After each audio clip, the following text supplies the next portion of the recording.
Imagine you are building an AI product company in one of the fastest moving markets in the world. Every week, a new AI tool launches. Someone offers faster generation, better models, cheaper pricing, more credits, more tokens, and a bold promise that says, build your app in minutes. For users, this feels exciting. For builders, it feels like a battlefield where the weapons are pricing pages, token limits, free trials, and subscription plans. This is where economics becomes a game, and that game is called game theory. Quick credit to MIT OpenCourseWare. This is a simplified, beginner-friendly take inspired by their lecture.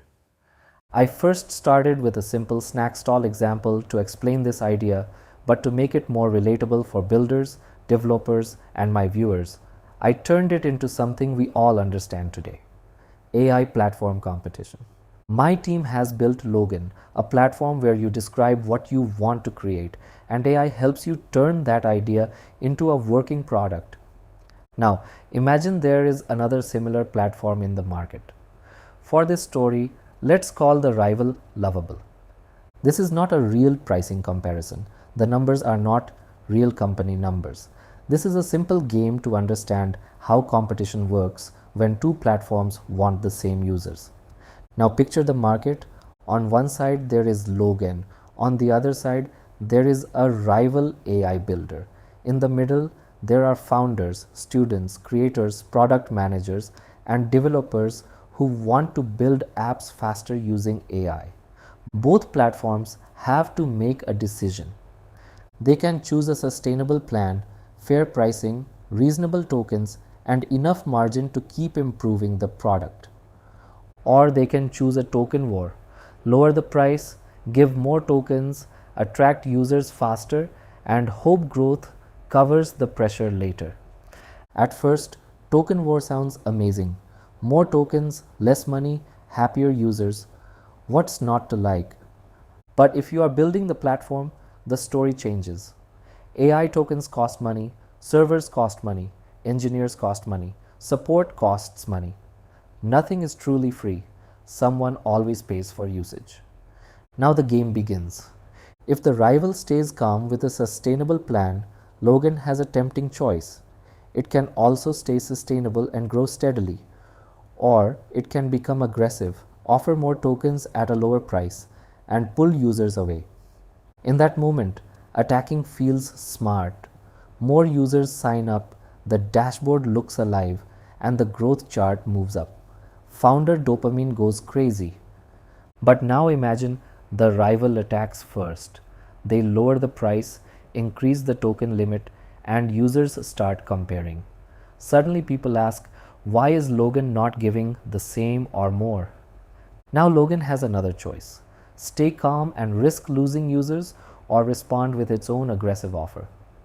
Most companies respond, not because they are foolish, but because nobody wants to sit quietly while the rival takes the market. And this is where the trap begins. If the rival stays calm, attacking looks attractive because you can win users. If the rival attacks, attacking also looks necessary because you need to defend yourself.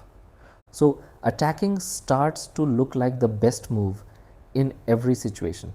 In game theory, this is called a dominant strategy. A dominant strategy means no matter what the other player does, this move looks better for me individually. The dangerous word is individually, because what looks good for one company in one round may become bad for the whole market after many rounds.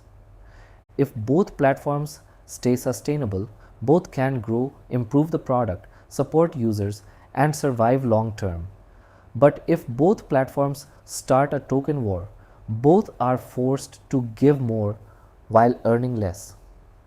Users may enjoy it at first, but the companies behind the products become weaker. That is the race to the bottom. And the crazy part is that nobody has to be stupid for this to happen. Both companies can be smart. both can understand business, both can make logical decisions, and still, together, they can create a worse outcome. That is why game theory is powerful.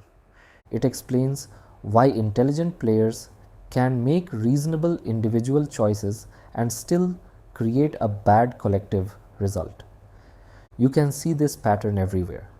AI builders like Logan and Lovable, coding agents like Codex and Claude Code, developer tools like Cursor and GitHub Copilot, cloud platforms giving free credits, telecom companies offering more data, food delivery apps giving discounts, gaming subscriptions giving bigger bundles.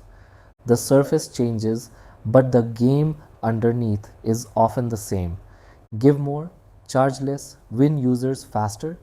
But when everyone copies the same move, the advantage disappears and everyone is left with lower margins. Now let's understand Nash equilibrium. A Nash equilibrium sounds academic, but the meaning is simple. It is a situation where nobody wants to change alone. Imagine both AI platforms are already in a token war. Both have lowered prices, both have increased token limits, both are under pressure. If only Logan becomes sustainable again, while the rival continues offering more tokens for less money, Logan may lose users. So Logan does not want to change alone. If only the rival becomes sustainable while Logan stays aggressive, the rival may lose users. So the rival also does not want to change alone. Both are stuck. That stuck position is the Nash equilibrium. It is not the best outcome. It is not the healthiest outcome. It is just stable because no single player wants to change alone. And this is the line that matters. Stable does not mean good, stable just means stuck. In the simple game we built for this video, you control Logan. Every round, you choose between two strategies: play calm with a sustainable plan or start a token war with lower pricing and more usage. The rival also makes a move. On the screen, you see users moving between platforms, you see market share changing, you see user happiness rising, and you also see runway health falling when the platform gives too much away. That is the real business trade-off: fast growth versus healthy growth, attention versus sustainability, cheap tokens versus reliable product, short-term hype versus long-term trust. And this is what many people miss when comparing AI tools only by price or token limits. The cheapest product is not always the best product. The best product is the one that gives strong value and can keep serving users reliably over time. Because if you are building a serious product, you need more than cheap usage. You need stability, support, better engineering, better output, and confidence that the platform will keep improving. Now, make this game repeat for 10 rounds, because business is not one day. Startups compete every month, every launch, every pricing update, every viral post, and every new feature announcement. A move today can shape the rival's move tomorrow. If one platform starts a token war today, maybe it wins attention this round. But next round, the rival may respond, then the first platform responds again. Slowly, users get trained to expect more tokens, lower prices, and bigger promises.